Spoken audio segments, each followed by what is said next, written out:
much for joining us here on this Independence Day. We are all over the map with events taking place this afternoon, but kicking things off in Crescent Hill. Its 4th of July festival is happening right now at the Peterson-Dumenil House there on South Peterson Avenue, and our Jim Stratman has a front row seat to it all. Yes, good afternoon, Brooke. Yes, we are very excited. We are out here. It's a party atmosphere already as the celebration is kicking off here at the Peterson-Dumenil House here in Crescent Hill. And you can see behind me, we have so many art vendors, we got craft vendors. This is just one section of the festival going on right now. As you can see, plenty of people out here selling their wares. Some great looking woodwork there. Ooh, and some tasty macaroons just a little bit further on. Ooh, those look tasty.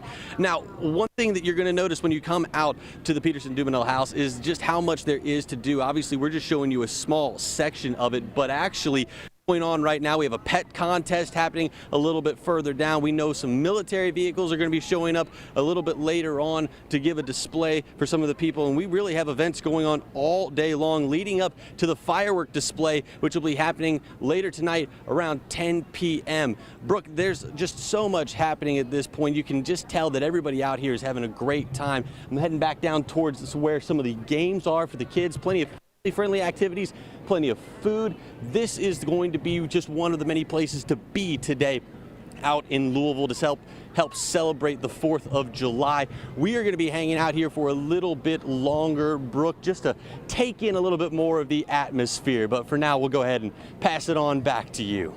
All right, Jim, thanks so much. You know, across the river in Jeffersonville, its 4th of July parade just wrapped up here at noon. The sidewalks filled with people sitting in their lawn chairs, everyone waving their American flags. Things kicked off right around 10 this morning with grand marshals leading the way. More than 50 entries kicked off the route from Spring Street to Federal Avenue near Warder Park. Gotta love the enthusiasm there. Well, you are taking a live look now at Waterfront Park, where in just about 5 hours, thousands of people will gather for the Waterfront Park and Louisville Orchestra's 4th of July event. And WHAS11 is a sponsor. Starting at 5 o'clock, check out the food trucks, all the kids' activities, including instrument making. There'll be bouncy houses, and everything kicks off at 8 o'clock with that live performance by the Louisville Orchestra led by Teddy Abrams. The fireworks launched at 10 with sound from the Louisville Orchestra playing in the background. If you want to watch a donut eating contest today, there's only one place to go. That's Paristown. The Crashers will be playing in the Zambellis. You know them as the family behind Thunder. They're in charge of the fireworks, and the first ever Kentuckiana Donut Hole Eating Championship will be held, with the winner taking home $1,000. Doors open at 5 this evening. There are plenty of 4th of July celebrations and fireworks shows happening out there tonight. To find out where they are near you, just text the word fireworks to 582-7290 and we'll send you a direct link to your phone. In other news, police are investigating 4 shootings since last night around Louisville. One man's dead, a woman critically injured, and 3 others hurt. The most recent happened in Shively at 3:30 this morning. A woman in her mid-30s was shot on Ralph Avenue and remains in critical condition. If you know anything, that tip line for Shively PD is 448-6181. Then around 2:30 this morning, LMPD said a man died after a shooting on Craig and Strader Avenues in the Jacobs neighborhood. All parties accounted for there. After a few minutes right before that happened, a man was found shot on South 26th Street and taken to the hospital. And lastly, police are also investigating a double shooting on West Broadway around 6:30 last night near South 22nd Street. Police said they found a man shot in the parking lot of a business while looking for witnesses. Officers then found a woman across the street who too had been shot.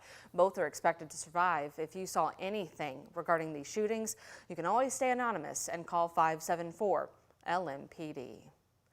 The lawyer for a man accused of killing his mother is asking for a 3rd competency hearing in his case. This happened while Gavin Perkins appeared before a judge Monday. He was first accused of that murder in 2018, but his initial charge was dropped after he was found incompetent to stand trial. Perkins was admitted to Central State Hospital instead and was released just last month. But the Attorney General's office stepped in, charged him with murder again, leading to his arrest. A judge did order another mental evaluation, but that could take up to a year to get. For now, Perkins remains in jail on a $500,000 bond.